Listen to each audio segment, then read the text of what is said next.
sell ki waaw waaw ci barke Ousmane Sonko mu sell mi 8500 laa koy jaayee 77 8500 laa koy jaayee xanaa du maa mën kay dama doon dugg ci commerce boo dugg ci commerce.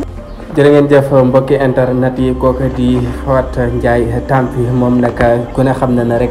dafa daan yekk lu mel ne xame kooku di président Ousmane Sonko ñu gis ko rek mu commencé waat wax ne rek ab commerçant la commencé rek sensé li nga xamante ne si rek moo di aw jëfee di wax na rek ku sell ki moom kooku di président Ousmane Sonko ba wax na rek mu ne dafay jaay te loolee muy jaay rek si ku sell ki rek si la koy jaayee ba tax na rek ay patriotes yu bëree bëri dem rek di jënd li nga xamante ne si rek moom la jaayam ba tax na rek ay nit tamit génn di wax na rek ndax patriote ñoom du fàtte rek li nga xamante ne si na moom la fi Fatou Ndiaye Tampi doon wax rek ki nga xamante ne si na rek moom moo di président Ousmane Sonko moom kooku di Fatou Ndiaye Tampi te ku ne xam ne saa su ne rek dafa daan yëkkati ay kàddu yu ñaaw di ko teg rek si kaw kii di président Ousmane Sonko kon nag lan moo tax mu dem ba heure bii nii mu bëgg a retournewaat di wax rek si mbirum Ousmane Sonko di wax ku sell gi damay jaay si barke ku sell gi rek la koy jaayee ba tax na rek nit ñu bëri nag ñoom bëgg gi ñu bëgg nag président Ousmane Sonko ba tax na amuñu si moom sago ba tax na rek boo say jaay sax moom boo moytuwulee da ngay daal di jaral fat ba tax na rek saa su ne rek nit ñi def ko